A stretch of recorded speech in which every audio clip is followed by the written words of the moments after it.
মুসলমান ভাইরা আমার, যুবক বন্ধুরা ও আমার পরদার অন্তরালের মা বোনেরা, আমি আপনাদের সম্মুখে একটি ঘটনা উপস্থাপন করব। খুতবাতে হাকিমুল ইসলাম নামক একটি কিতাব আছে। এই কিতাবের মধ্যে দেওবন্দের প্রতিষ্ঠাতা কারি তৈয়ব সাহেব রহমতুল্লাহি আলাইহি একটা ঘটনা উল্লেখ করেছেন। ভারতের জমিনে ইন্ডিয়ার মাটিতে একটা প্রদেশ আছে। ওই প্রদেশটা ছিল, ওই প্রদেশের মধ্যে একেবারেই কোনো শিক্ষিত লোক ছিল না। ওই গ্রামটা, মহল্লার নাম ছিল মূর্খের গ্রাম। ওই গ্রামের নাম ছিল বকলম। ও মুসলমান বাবাজিরা রে, ও আমার পর্দার অন্তরালের মা বোনেরা, একটু গভীর মনোযোগ দিয়ে ঘটনাটা শোনো। এই মহিলা বোনেরা একটু গভীর মনোযোগ দিয়ে শুনে নাও। ওই ইন্ডিয়ার জমিনে, ওই ইন্ডিয়ার মাটিতে, ওই মহল্লার মধ্যে একজন লোক ছিল, একেবারেই মূর্খ।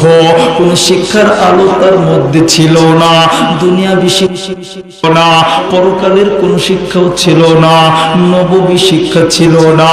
ও মুসলমান ভাইরা রে আমার, ওই গ্রামের মধ্যে কোন শিক্ষিত লোক ছিল না, ওই মহল্লার মধ্যে কোন শিক্ষিত লোক ছিল না।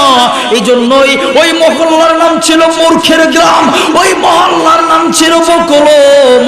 ওই মহল্লার মধ্যে, ওই গ্রামের মধ্যে একদিন মসজিদের মাইকে এলান হয়ে যায়, একজন লোক দুনিয়ার জমিন থেকে বিদায় হয়ে যায়। ওই লোকটাও মূর্খ ছিল। ও মুসলমান বাজার, ওই গ্রামের ওই মূর্খ লোকটা যখন মারা যায়, সন্তান গরিব বাবার কাফন দাফনের ব্যবস্থা করবে, বাবার জানাজার নামাজ পড়াইবে, কিন্তু একজন লোক খুঁজে পায় না কোন লোকটা জানাজা পড়াবে। ওই মহল্লা একজন লোক খুঁজে পায় না বাবাকে গোসল করাইয়া মুসলমান নবীর আদর্শ দিয়া কবরে রাখবে, এমন একজন ব্যক্তিও খুঁজে পায় না। ও মুসলমান ভাইরা রে আমার, ওই লোকটার সন্তানগুলি বাবাকে ঘরের মধ্যে রাখিয়া এলাকার মুরব্বীদের কাছে যাইয়া ডাক দিয়া বলে, দাদা গো, আমার বাবা ইন্তেকাল করেছে, আমাদের বাবা দুনিয়াতে বিদায় নিয়েছে, দুনিয়া থেকে পরকালের জগতে চলে গেছে। ও দাদা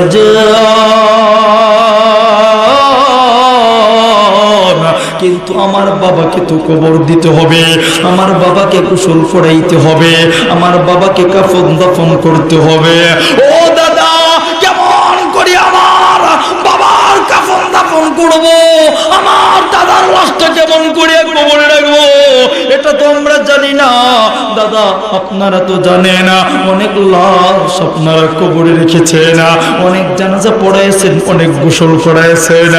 ও মুসলমান ভাইরা রে আমার, ও আমার যুবক বন্ধুরা, ও আমার পর্দার অন্তরালের মা বোনেরা, আল্লাহর কোরআনের ভালোবাসা অর্জন করলে আমার আল্লাহ কেমন করিয়া দুনিয়ার জমিনে, কেমন করিয়া জান্নাতের খেলা দেখা দেয়, কেমন করিয়া জান্নাতের নমুনা দেখায়। বাজান রে,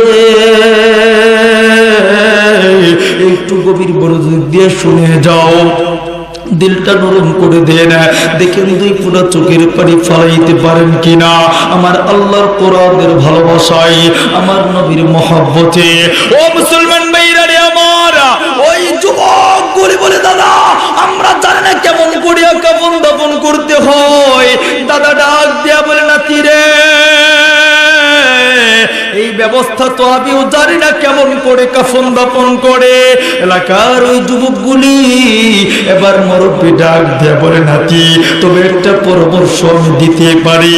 ডাক দিয়া বলে, না না দাদা, কি পরামর্শ আপনি দিবেন গো, একটু জলদি দেন না, আমার বাবাকে কাফন দাফন করি। ও মুসলমান বাজান, এবার দাদাই ডাক দিয়া বলতেছি, এলাকার মুরব্বীরা ডাক দিয়া বলে, নাতিরা শুনে নাও, তোমার বাবার কাফন দাফন যদি করাইতে চাও তাহলে আমাদের মেইন রোডের মধ্যে চলে যাও, ওই হাইওয়ে রোডের পাশে তোমার বাবার লাশটা নিয়ে দাঁড়াও। ওই রাস্তা দিয়া অনেক মানুষ, অনেক শিক্ষিত লোক, অনেক আলেমরা যায়, একজন আলেমকে ধরিয়া মহব্বতের সাথে বইলা আর তোমার বাবার কাফন দাফনের ব্যবস্থা করো। ও মুসলমান ভাইরা রে আমার, যুবক সন্তান গড়ে দৌড়ায়া বাবা কাঁধের উপরে লইয়া ওই মূর্খ সন্তানগুলি বলে মেন রোডের পাশে চলে যায়, রাস্তায় দাঁড়াইয়া অপেক্ষায় অপেক্ষমান। একজন মানুষ দেখা যায় না। কিছু সময় যাওয়ার পর সন্তানগুলি তাকায় দেখে অনেক দূরে। ও মুসলমান বাজান, বানোয়াটি কোনো বক্তব্য নয়। কারি তৈয়ব সাহেব রহমাতুল্লাহি আলাইহি দেওবন্দের প্রতিষ্ঠাতা অনেক উলামায়ে কেরামরা উপস্থিত আছেন। বলে খুতবাতে হাকিমুল ইসলামের মধ্যে ঘটনাটা আছে। ও বাজান, এই দেখেন কেমন করিয়া এই সন্তানগুলি আবার বাবার লাশটা লইয়া মিন্টুরের পাশে দাঁড়াইয়া দেখে একজন লোক আসতেছে পদতরিত সাইকেল দিয়া, হাঁটি হাঁটি পা পা করে যখন আসতেছে সন্তানগুলি দৌড়াইয়া ওই লোকটার কাছে যায়। তাকে দেখে লোকটার মুখের মধ্যে দাঁড়িয়ে আছে সুন্নতি লেবাস, মনে হচ্ছে শিক্ষিত একজন আলেম হবে, জাননেওয়ালা হবে। সন্তানগুলি দৌড় দিয়া যাইয়া ডাক দিয়া বলে, হুজুর, আমার বাজান, আমার বাবা দুনিয়ার জমিন থেকে বিদায় হয়ে গেছে, আমার বাবার কাফন দাফন করব, আমার দাদাকে কবরের মধ্যে রাখবে। একজন মানুষ পাই না, একজন মানুষ আমরা জানি না কেমন করিয়া কাফন দাফন করাইতে হয়, কেমন করিয়া কবরের মধ্যে লাশ রাখতে হয়, কেমন করিয়া কাফন দাফনের ব্যবস্থা করতে হয়। হুজুর, যদি আপনি একটু মহব্বত করিয়া যদি কাজটা করে দিতে না, আমার বাবার কাফন দাফন যদি আপনি জানাজা পড়াইয়া দিতে না। হুজুর ডাক দেয়া বলে, জানা আমার তো সময় একেবারে সংক্ষিপ্ত, তারপরে যেহেতু তোমরা বলছো আমি কাজটা করে দিচ্ছি। এবার বাবার কাফন দাফন করাইয়া বাবাকে গোসল করাইয়া বড় সুন্দর করে কবরের মধ্যে লাশটা রাখে। ও মুসলমান ভাইরা রে আমার, ও আমার যুবক বন্ধুরা, ওই লোকটা একটা সরকারি ডিপার্টমেন্টে চাকরি করত, কিন্তু ভালো জাননেওয়ালা ছিল, বড়ই জাননেওয়ালা ছিল। ওই লোকটা বলে তার বাবার কাফন দাফন শেষ করিয়া তার চাকরির অফিসে চইলা যায়। অফিসে যাওয়ার পরে ওই দিন ঘোষণা হইল, যারা ওই অফিসে চাকরি করে চাকরির ডকুমেন্টসের কাগজগুলি তাদের সম্মুখে পেশ করতে হবে, উপস্থিত করতে হবে। ও মুসলমান ভাইরা রে আমার, ইমাম সাহেব ওই আল্লাহর ওলি যেই লোকটা জানাজার নামাজ পড়াইছে ওই লোকটা অফিসের মধ্যে উপস্থিত হইয়া পকেটের মধ্যে হাত, বাম পকেটে ডান পকেটে বুক পকেটে হাতাইয়া দেখে কোথাও তার ডকুমেন্টসের কাগজ পায় না। আল্লাহর ওলি ইমাম সাহেব বড় চিন্তায় পড়ে গেল, হাই হাই কি করি কি করি, এই ডকুমেন্টস যদি না দিতে পারি তাহলে আমি কেমন করিয়া দুনিয়ার জমিনে রোজগার করব। কারণ ওটাই ছিল তার একমাত্র সম্বল, অবলম্বন, টাকা ইনকাম করার। এই জন্য বড় পেরেশান। আল্লাহর ইমাম সাহেব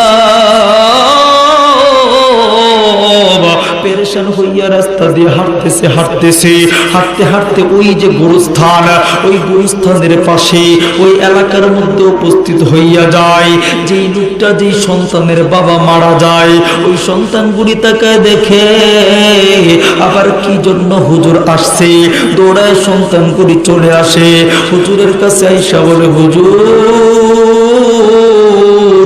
আপনি এমন করিয়া কি তালাশ করেন রাস্তায় ঘুরে ঘুরে, আপনি কি খুঁজেন গো হুজুর বলেন না। ও মুসলমান ভাইরা রে আমার, হুজুর ডাক দেয়া বলে, বাবাজিরা আমি কি তালাশ করি জানোনি? আমি যে চাকরি করতাম ডকুমেন্টসের কাগজ পাইরা, এবার ডাক দেয়া বলতেছে ডকুমেন্টসের কাগজ না দেখাইতে পারলে আমার চাকরিটা চলে যাবে। সন্তানগুলি ডাক দেয়া বলে, হুজুর মনে হয় কাগজটা আপনি যখন কবরের মধ্যে লাশ রাখে না, ওই লাশ রাখা অবস্থায় আপনি যখন উপদ হইয়া যান ওই মুহূর্তে মনে হয় কাগজটা পড়ে যায়। ও মুসলমান ভাইরা রে আমার, ইমাম সাহেব ডাক দিয়া বলে, তোমার বাবার কবর থেকে মাটিগুলি একটু সরাও, আমি ডকুমেন্টের কাগজটা উদ্ধার করব। সন্তানগুলি মাটি সরাই। ও মুসলমান বাবাজিরা, ও আমার যুবক বন্ধুরা, যখন সন্তানগুলি করে মাটি সরাইছে। মাটি সরানোর সাথে সাথে ওই এলাকাটার মধ্যে এমন একটা সুঘ্রাণ, বলে এলাকাটা মেশকে আম্বরের গ্রানে মোহিত হইয়া গেছে। আর একটু আওয়াজ করে বলেন সুবহানাল্লাহ। মুসলমান ভাইরা আমার, ইমাম সাহেব হুজুর ডাক দিয়া বলে জলদি করিয়া বাস চড়াও। এবার বাসগুলি যখন চড়াইয়া উপর থেকে চাটাই সরাইলো, চাটাই সরাইয়া ইমাম সাহেব লক্ষ্য করে দেখে লোকটার কবরের উপরে, ও মুসলমান ভাইরা আমার, এত সুন্দর সুন্দর ফুল, যেই ফুল পৃথিবীর কোন চক্ষু দেখে নাই, পৃথিবীর কোন মানুষ দেখে নাই, ইমাম সাহেব হুজুর দেখে ওই ডকুমেন্টসের কাগজটা এত সুন্দর করিয়া ওই গোলাপের পাপড়ির উপরে কে যেন রাইখা দিছে।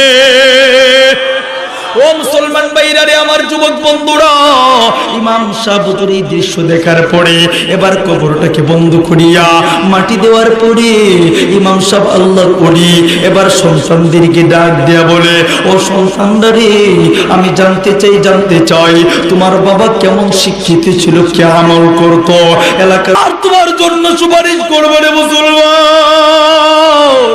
আমার নবীর সুপারিশ ছাড়া একজন মানুষও জান্নাতে যাইতে পারবে না রে মুসলমান, একজন মানুষও জান্নাতে যাইতে পারবে না।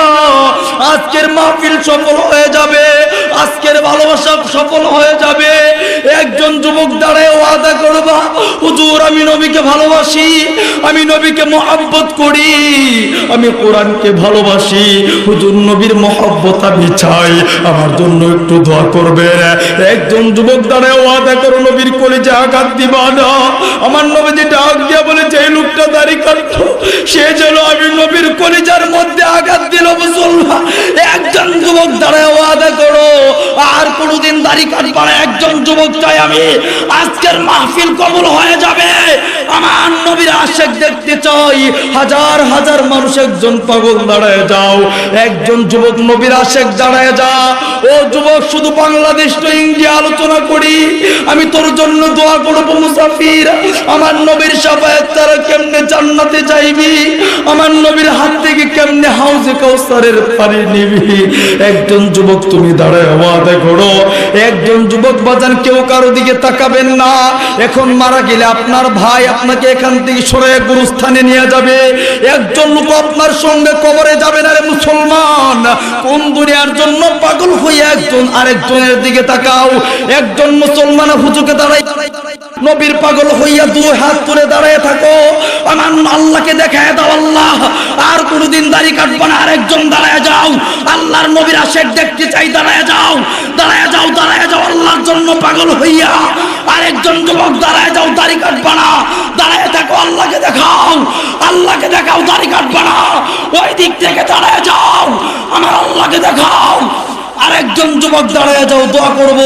প্রধান মেহমান আয়েশা গেছে, আমার শ্রদ্ধেয় বড়, ওই যে আরেকজন দাঁড়াইছে। আল্লাহ, আমার শ্রদ্ধেয় বড় ভাই হযরত মাওলানা আল্লাহ উপস্থিত হয়ে গেছেন। আল্লাহ ওনাকে, আল্লাহ উনি দোয়া করবেন, অনেক বড় আলেম। আল্লাহ দোয়া করবেন, সবার জন্য দোয়া করবেন। যারা দাঁড়াইছেন দাঁড়ায় থাকেন, আল্লাহকে দেখান। আরেকজন ভাই নবীর আশিক হইয়া দাড়ি কাটবেন না, নবীর জন্য পাগল হইয়া দাঁড়ায় যাও রে। আহা, এতগুলো মানুষ নবীর ভালোবাসা নাই। আরেকজন যুবক চাই আমি, আরেকজন যুবক দাঁড়াইলেই শেষ করে দেবো ইনশাআল্লাহ।